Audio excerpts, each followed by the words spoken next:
sa ulo ng mga humahataw na balita. Hataw Balita. Defense Secretary Gibo Teodoro sinagot ang patutsada ng China na pinapalala umano ng joint patrol operation sa pagitan ng Pilipinas at Estados Unidos ang tensyon sa West Philippine Sea. Hataw Balita.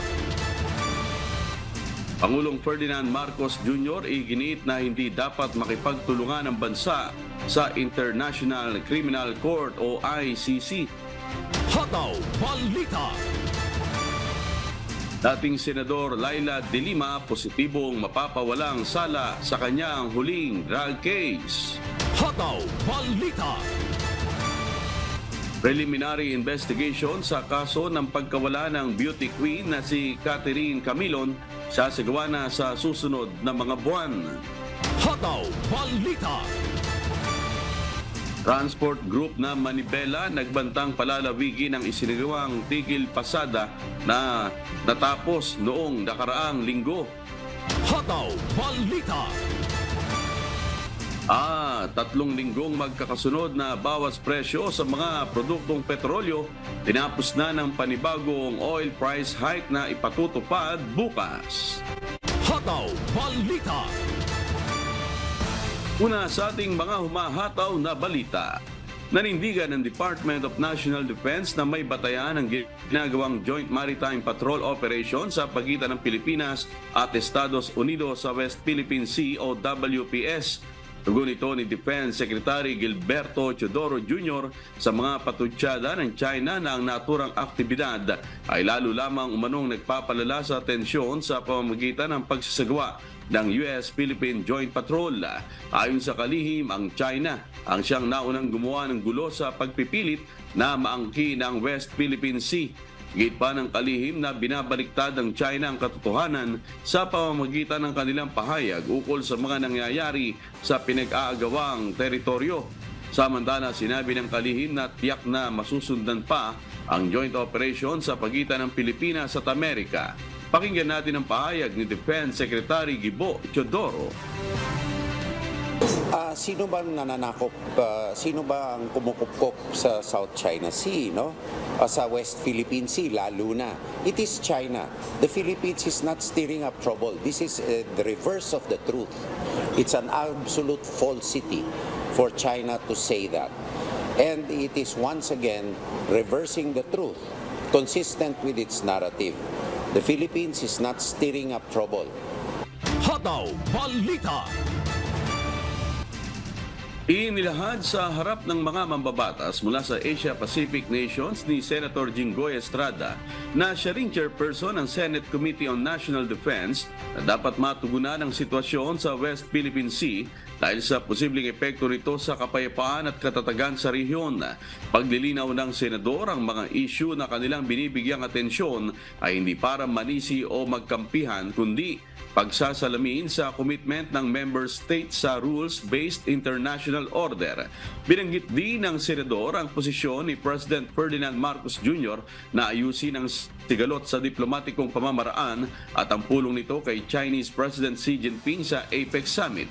Hinilala rin nito ang pagbabalangkas ng Reciprocal Access Agreement sa pagitan ng Pilipinas at Japan na anyay magpapalakas sa defense cooperation ng dalawang bansa. Pakinggan natin ang pahayag ni Senator Jinggoy Estrada. As representatives of our respective governments, it is incumbent upon us to raise serious concerns over recent developments in the West Philippine Sea. It is through our collective diplomatic efforts that we can send a strong message of unity, urging all parties involved to prioritize dialogue over confrontation and cooperation over competition. Pero ayon sa ilang senador, malabong maaprubahan ang resolusyon na nananawagan sa pagsunod sa international law sa pagresolba ng sigalot sa South China Sea dahil umano sa pagtutol ng China. Kailangan kasing magkaroon ng konsensus kung saan kailangang aprobahan ito ng lahat ng miyembrong bansa. Pakinggan natin ang magkakasunod na pahayag ni na Senators Bato de la Rosa at Francis Tolentino. Sila naman, ang gusto nila is go back to the traditional ways of settling dispute, talking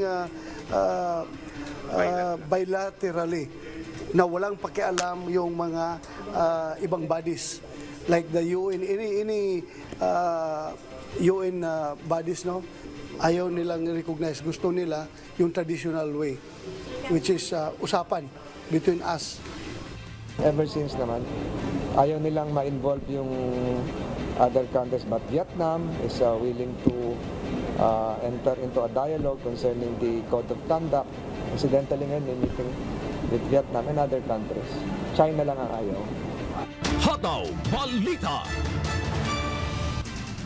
Matibay pa rin ang paninindigan ni Pangulong Ferdinand Marcos Jr. na hindi dapat makipagtulungan at papasukin sa Pilipinas ang International Criminal Court o ICC upang imbestigahan ang war on drugs ni dating Pangulong Rodrigo Duterte.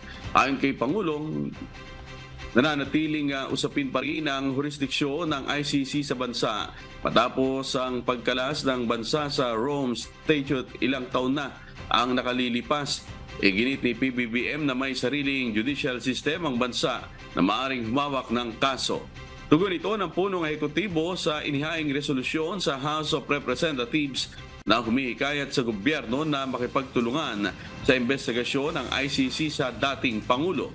Pakinggan natin ang pahayag ni Pangulong Ferdinand Marcos Jr. Simple lang naman yung issue yan eh.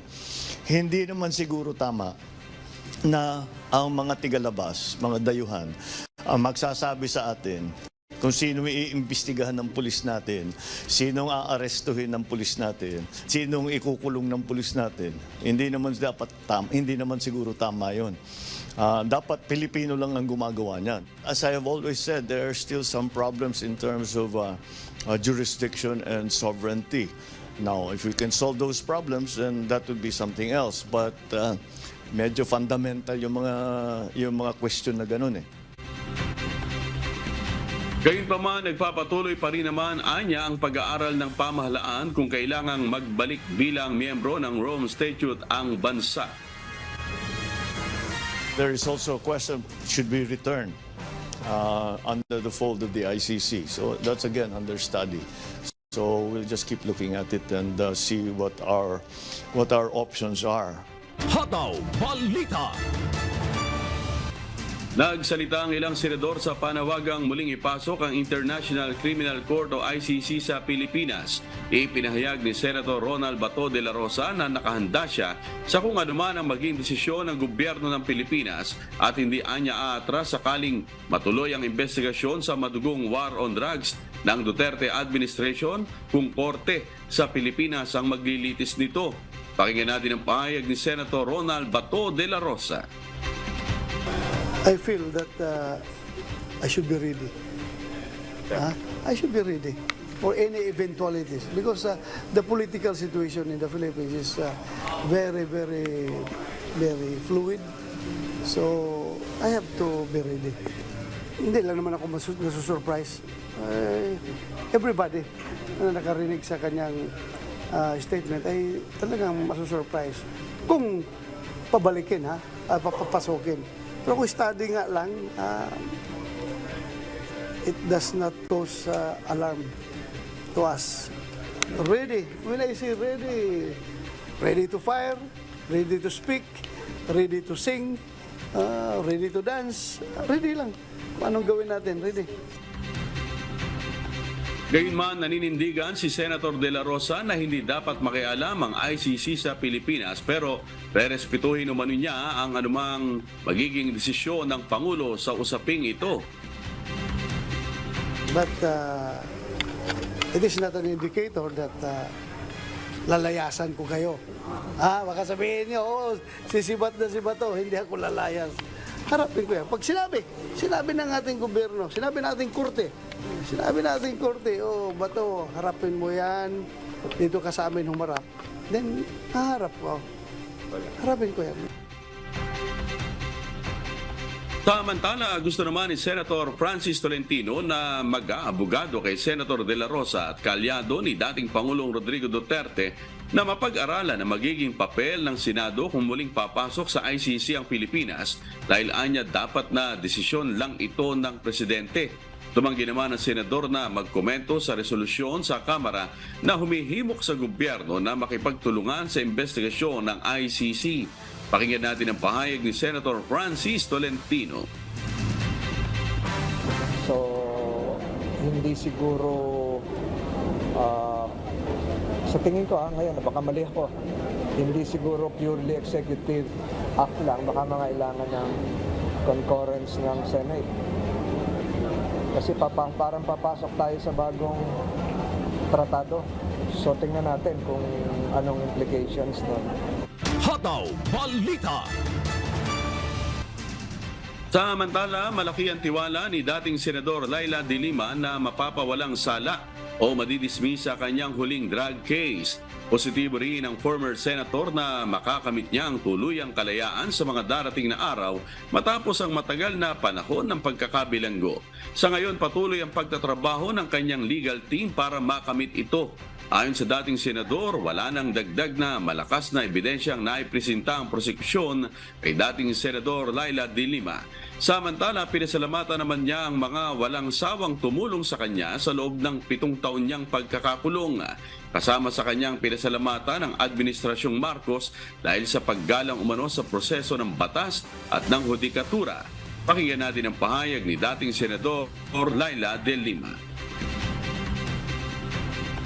My lawyers are working on it. What is the next step? And just like the grant of bail, the grant of the bail itself is already a very positive and significant development. Na umaasa kami na ang susunod is really the dismissal or acquittal. Samantala, ilang persons deprived of liberty o PDL na rin na dating tumestigo laban sa kanya ang nagpahayag na binabawi nila ang kanilang testimonya dahil tinatakot lang umano sila. Umaasa ang kampo ni De Lima na agad itong maipresenta sa korte kasama ng mga inmate para malaman nila kung maaaring magamit ito sa pag-acquit sa kanya sa kaso. Hataw Balita. Nakatakda ang preliminary investigation sa kaso ng pagkawala ni Catherine Camilon sa December 19 at January 9, 2024. Matapos itong tanggapin ng Batangas Prosecutor's Office ang kasong kidnapping at serious illegal detention laban sa 4 na suspect kasama na si Police Major Alan De Castro. Si De Castro ang pangunahing suspect sa pagkawala ni Catherine na umano'y kakatagpuin ng dalawa noong October 12 bago ito nawala. Pakinggan natin ang pahayag ni Philippine National Police Public Information Office Acting Chief Police Colonel Jean Pajardo. Tapos na po yung case build-up at evaluation na kinondak po ng Batangas Provincial Police Office at subject na po ito ng preliminary investigation. Inaasahan po natin na yung mga suspects po ay magsasubmit po ng kanilang counter affidavit o at iba pa pong ebidensya to answer po yung mga complaint na i-file laban po sa kanila. Hihintayin po natin, ma'am, yung development po regarding that. Kung during the preliminary investigation ay po pwede na po tayong mag-request po ng DNA specimen po doon sa mga posibleng tao na may kinalaman po dito sa kaso po na ito o kailangan po nating dumating doon sa estado na maisampa na po natin yung information para makapag-file po tayo ng corresponding petition allowing the PNP po to get the possible DNA sample from the suspects po. Nagumpisa na ring dinggin ang kasong administratibo na conduct unbecoming of a police office laban kay Major De Castro sa Internal Affairs Service 4A.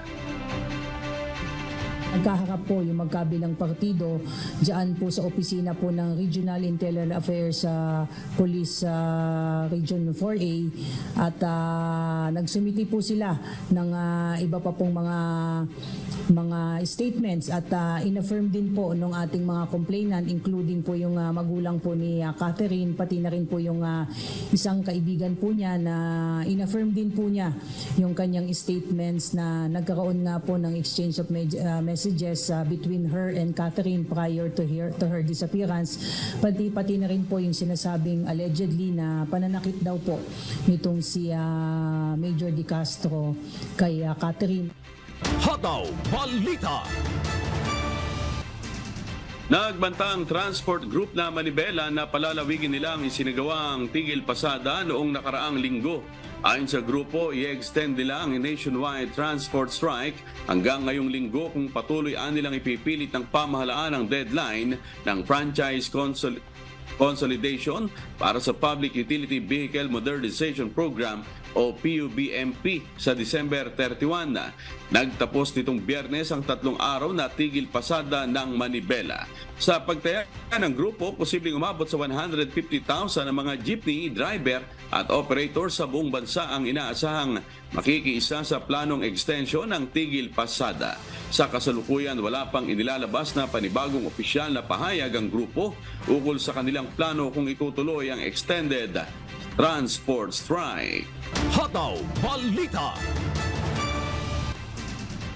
Isang one-stop shop ang ilalagay ng Land Transportation, Franchising and Regulatory Board o LTFRB para sagutin ng personal ang katanungan ng mga tsuper na hindi pa rin sumasama sa consolidation para sa Public Utility Vehicle Modernization Program o PUBMP. Plano ng LTFRB na buksan sa darating na Disyembre ang one-stop tsuper shop.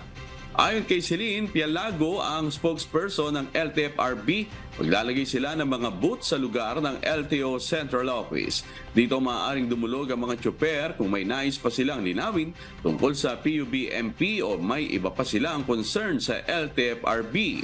Bukod dito, mayroon ding magiging town hall discussion ng ahensya sa mga operator at leader ng mga transport group at pangungunahan nito ni LTFRB Chairman Chopilo Guadis. Pakinggan natin ang pahayag ni LTFRB spokesperson Celine Pialago. Kung meron pong hindi pa naiintindihan, next week po, 2 weeks from now, maglo-launch po ang ating chairman ng kanyang one-stop shop. So, naka-booth po yun. So, isa-isa po lahat ng concerns nila sa PUB modernization, consolidation process, and at the same time, legal assistance. Hataw Balita. Sa iba pang balita, sa kasalukuyan, mahigit 1 milyong tao na ang naapektuhan ng magkasunod na epekto ng shear line at low pressure area o LPA sa ating bansa ayon sa National Disaster Risk Reduction and Management Council o NDRRMC. Patay sa pinakabagong ulat ng ahensya kahapon, November 26, ang mga apektadong individual ay matatagpuan sa 1,452 barangay sa Calabar Zone, Mimaropa, Bicol Region, Western Visayas, Eastern Visayas, Northern Mindanao at Caraga.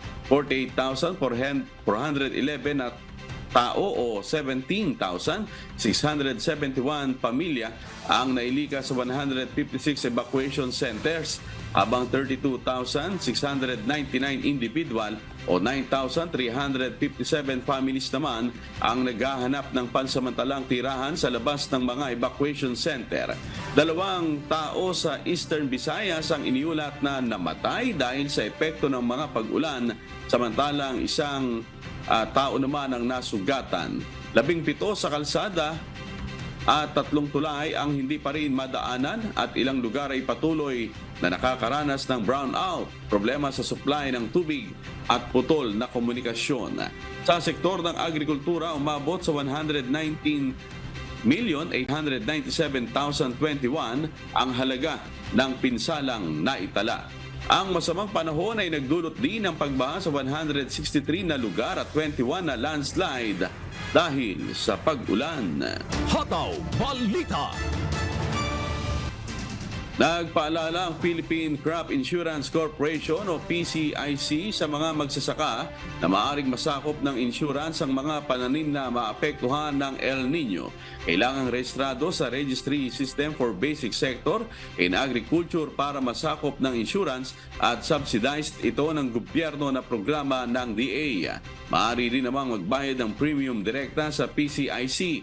Ayon sa PCIC, anunsyo naman ng National Irrigation Administration kung aling mga lugar ang mapapatubigan sa panahon na umiiral ang El Nino.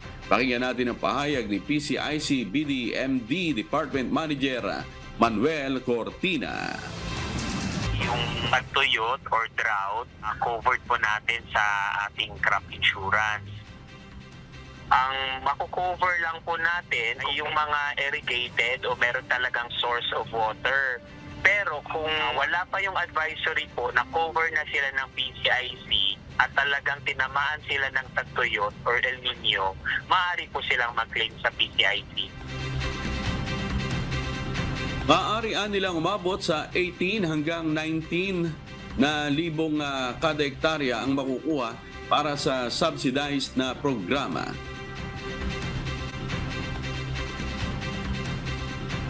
Halimbawa, yung lupa nagbiyak-biyak na dahil sa sobrang walang tubig. Kung halimbawa sa mais, kung bubuksan po yung bunga niya, ay maaaring may mga wala na po mga kernel sa loob. Or kumbaga sa palay, kung yung bunga niya ay wala na ding laman, maaaring ito ay dahilan po ng tagtuyot po or drought.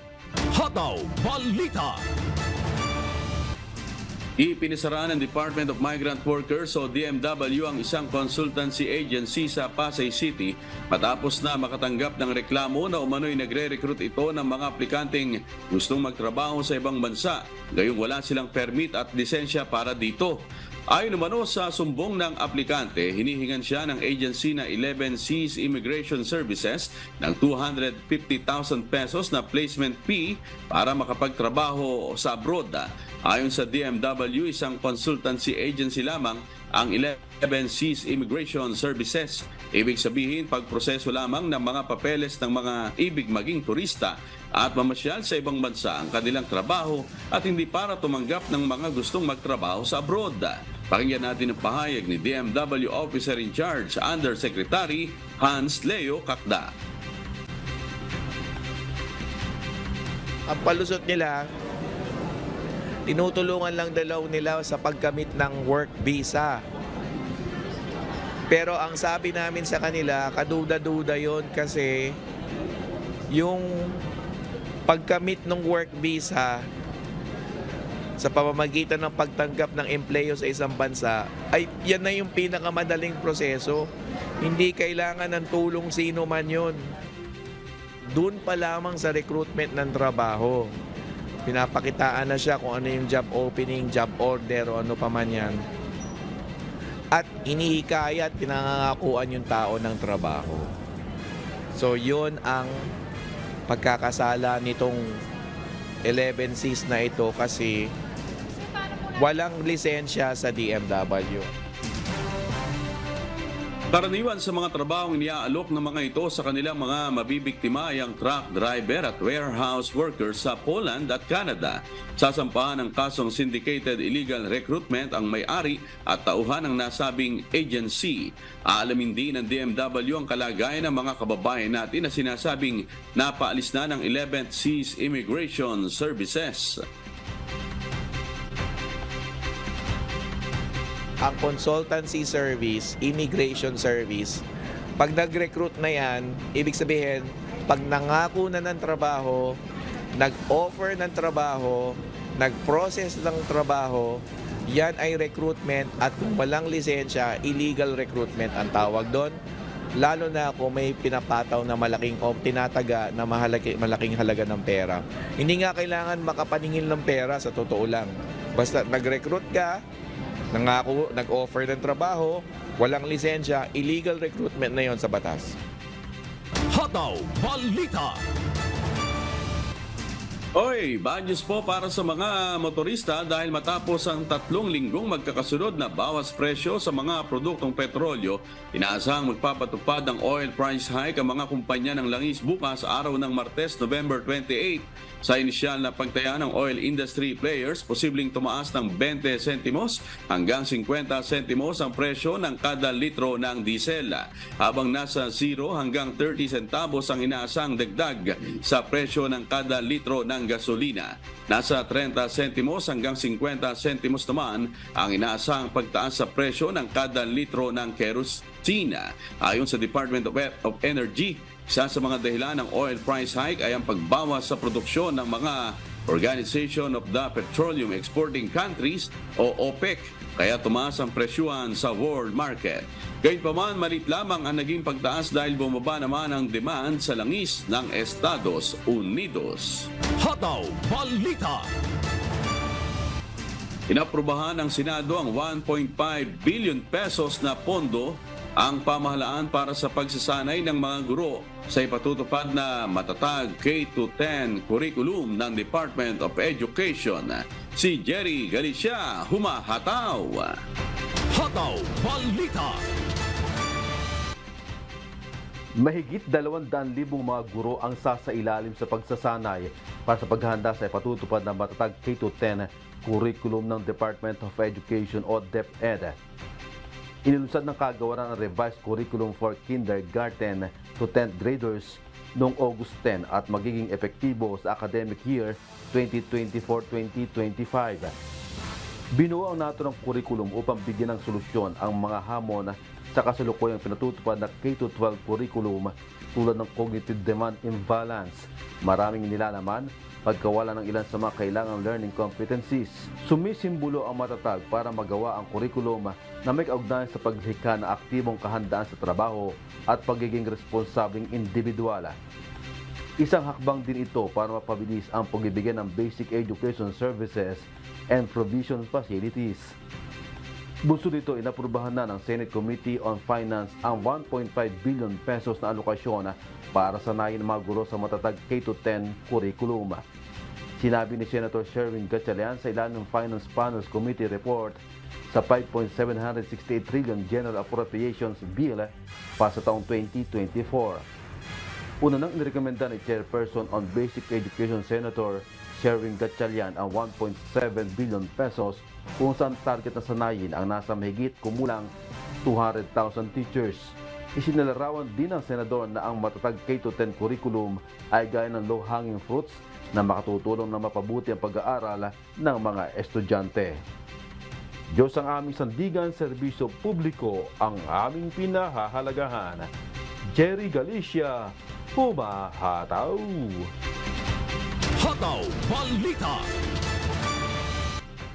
Inuunahan ni Pangulong Ferdinand Marcos Jr. ang pagbubukas ng kauna-unahang cancer specialty hospital sa Pilipinas, ang Healthway Cancer Care Hospital na matatagpuan sa Taguig City.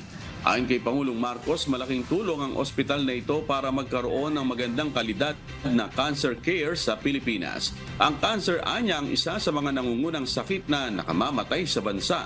Ayon kay PBBM, sa tulong ng pribadong sektor, malaki ang potensyal na maging healthcare hub sa Asia ang Pilipinas. Mayroon ang naturang ospital ang isang mas malawak na outpatient chemotherapy unit at isang integrated outpatient department na may specialized women's health center.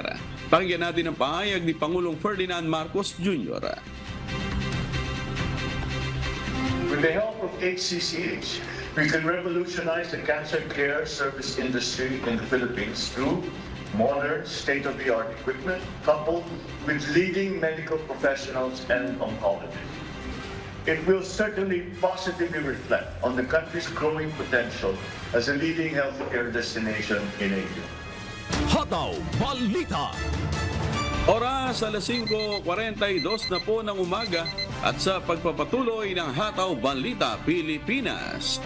Mas paigtingin ng Philippine Coast Guard sa Southern Tagalog ang paghahanap sa 5 mangingisda na napaulat na nawawala sa Oriental Mindoro at Quezon Province. Si Benedict Samson, humahataw. Hataw Balita. Inatasan ni Coast Guard District Southern Tagalog Commander Commodore Jeronimo Tubilla na mapaigting ang search and rescue efforts ng mga tao ng Philippine Coast Guard o PCG sa Southern Tagalog para sa mabilis na paghahanap para sa mga nawawalang mangingisda. Base sa dala ng PCG, 5 mangingisda na naipaulat na nawala ngayong buwan ng Nobyembre. Naunang naipaulat ang pagkawala ni Ritzy Yap ng Barangay San Jose Rojas, Oriental Mindoro noong November 18. Nasundan ito noong Biyernes, November 24 nang maiulat ang pagkawala ni Rene Boy Alba at Jovinal Gamitin ng mga mangingisda mula sa Barangay Caridad Ilaya at Timonan, Quezon. Joseph Halos ng Barangay Bulaklakan, Gloria Oriental Mindoro at Sally Prias ng Barangay Wawa, Pinamalayan Oriental Mindoro. Kaugnay nito, mas pinaigting ng PCG ang pagpapatrol, coastal surveillance at mabilis na komunikasyon at koordinasyon lalo na sa mga coastal communities at lokal na pamahalaan na maaaring makatulong sa paghahanap ng mga nawawalang mangingisda. Bukod sa floating assets, gumamit na rin ang air assets ng PCG para sa mabilisang search and rescue operation. Sakaling may impormasyon patungkol sa kinaroroonan ng mga ito, maaaring makipag-ugnayan sa Coast Guard District Southern Tagalog sa numerong 0997-785-4915. Diyos ang aming sandigan, serbisyo publiko ang aming pinahahalagahan. Benedict Samson, Lumahataw. Hataw Balita.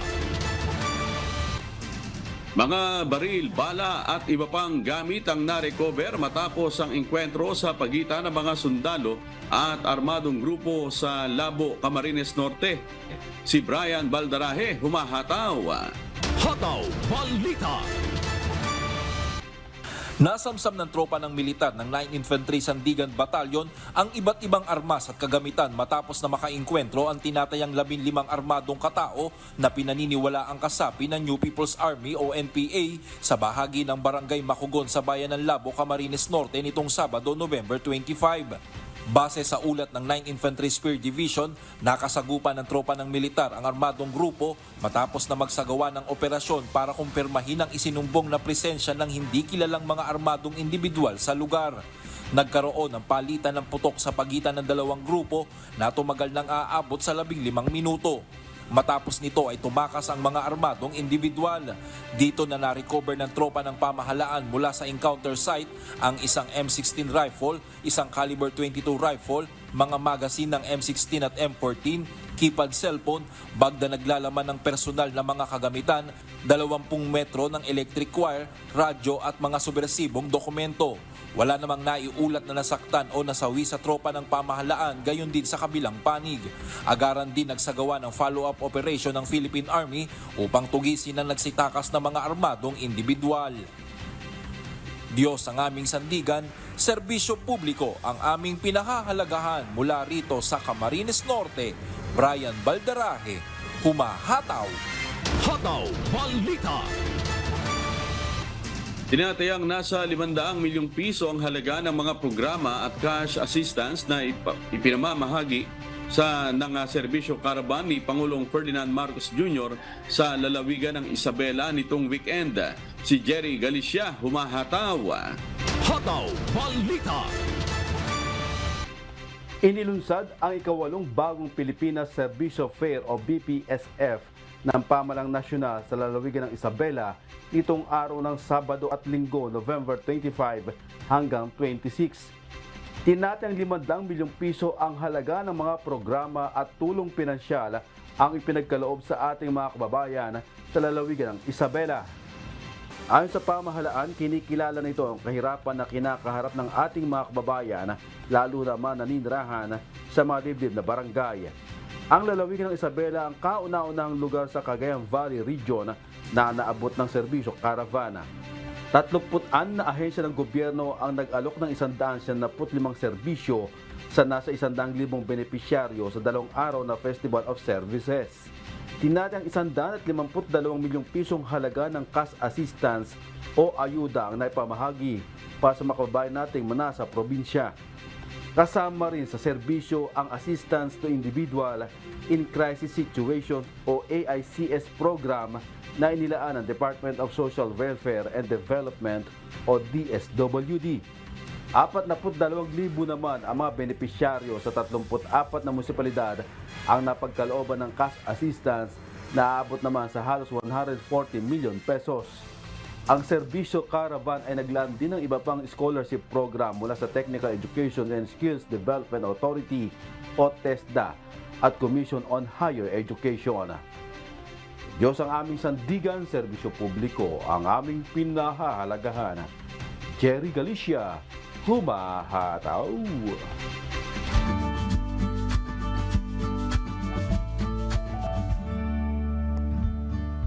Alamin ang magiging lagay ng panahon sa iba't ibang bahagi ng bansa ngayong araw ng Lunes. Panoorin po natin ang update mula sa Philippine Weather Bureau Pag-asa. Sa kasalukuyan nga ho, patuloy yung pag-iral ng northeast monsoon o yung tinatawag nating hanging amihan, partikular na sa northern Luzon, habang easterlies naman o yung hangin nagmumula sa Karagatang Pasipiko ang siyang nakakaapekto sa may bahagi ng Visayas, Mindanao at nalalabing bahagi ng Luzon.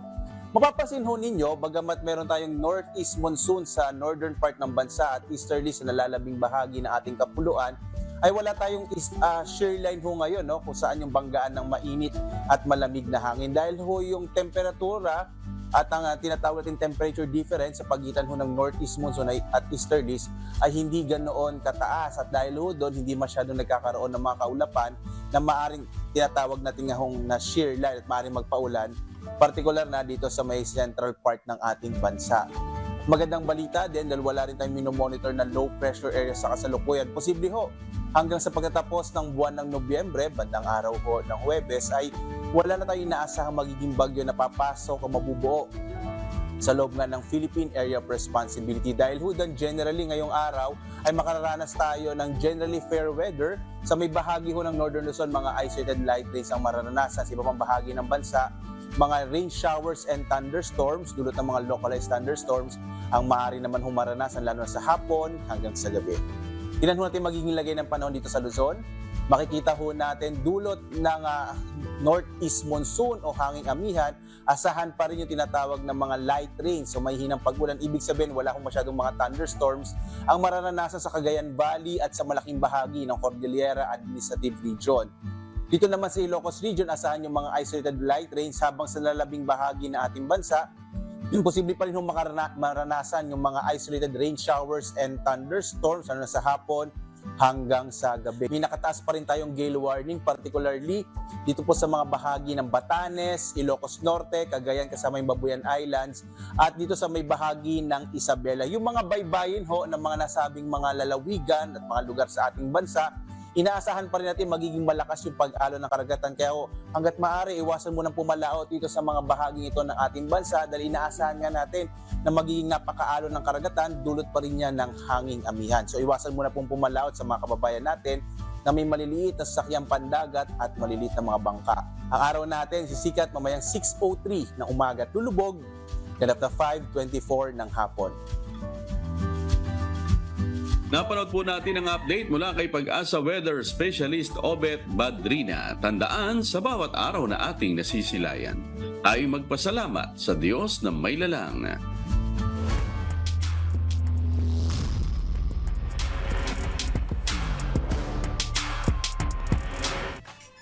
Magtutuo sa triple header games ng UNTV Cup Season 10 Eliminations ang 6 na team sa Paco Arena sa Maynila. Asahan na ang matinding bakbakan sa hardcourt ng mga kupunan, lalo na ang mga nanganganib na hindi makaabante sa next round. Si Bernard Dadis humahataw.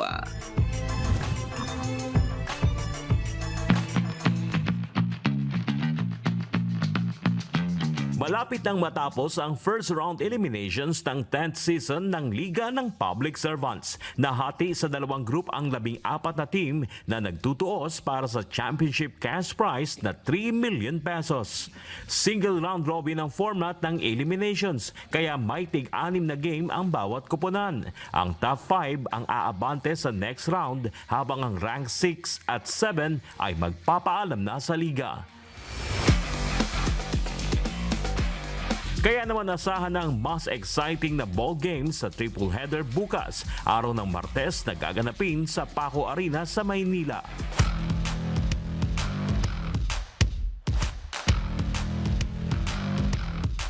Sa first game, alas 2 ng hapon, sisikapin ng nagbabalik na DOJ Beacons na makapasok sa win column laban sa mas nag-improve na Ombudsman Graftbusters.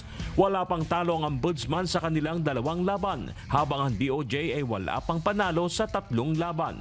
Dahil dyan, nasa must-win situation na ang Beacons. Meantime, Reguera. So mag-a-adjust kami ulit. Panibagong approach siguro. Ibayin naman namin yung atake para sa susunod na game. More practice pa, dadagdagan pa namin. And then, siguro mas gagawin na lang namin mas simple yung mga ipapagawa namin sa kanila. Kasi nung practice naman namin, execute naman nila lahat. But iba siguro kapag game situation lang.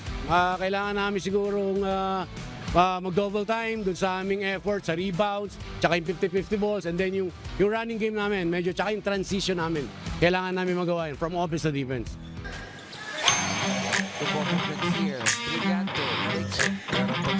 Sa second game, nasa must-win situation na rin ang rookie team DFA Emissaries. Babanggain ng DFA na nasa dulo ngayon ng ranking sa Group B ang top team sa kanilang group na DNR Warriors. Alas 3:30 ng hapon. Parukaw. Dropping it off. Siyempre, game plan pa din. At the same time, watch kami ng film dun para sa next kalaban. Siyempre, yung gelling pa din, continuous naman eh. Yung learning kasi continuous sa team, lalo bago yung team. Yung gelling talaga. Tapos, siyempre, more practice. And yung execute na ng game plan, we should be fine sa next game. To the open.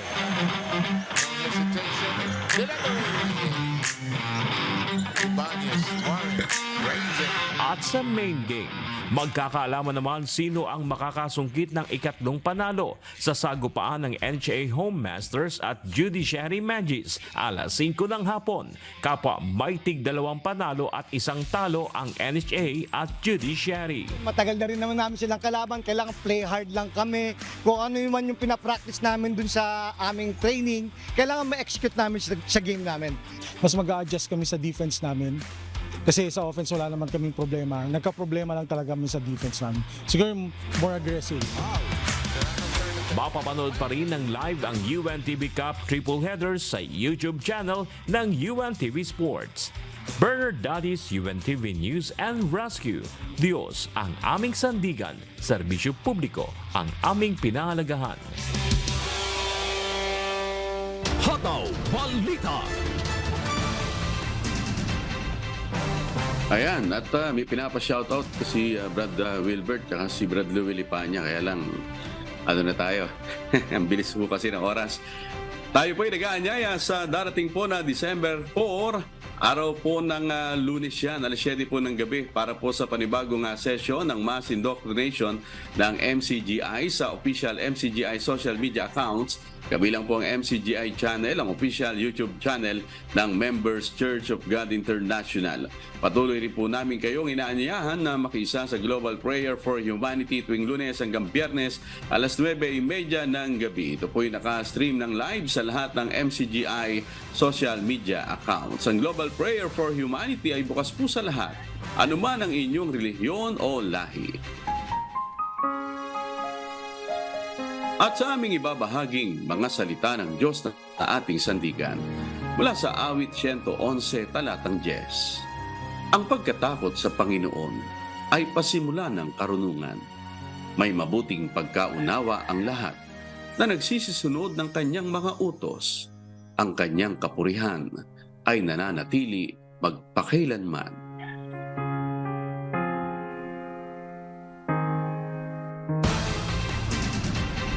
At yan pong mga humahataw na balita ngayong umaga ng Lunes, ika-27 sa buwan ng Nobyembre 2023. Sa ngalan po ng lahat ng bumubuo ng UNTV News and Rescue at ng UNTV Radyo Libertad 1350. Ang ating mga correspondent mula Luzon, Visayas at Mindanao. Ako po ang inyong amigo, Sherwin Kulubong, at dito sa UNTV at UNTV Radyo Libertad 1350. Diyos ang aming sandigan, serbisyo publiko ang aming pinahahalagahan. Susunod na po ang Good Morning Kuya. Salamat po sa Diyos at magandang umaga.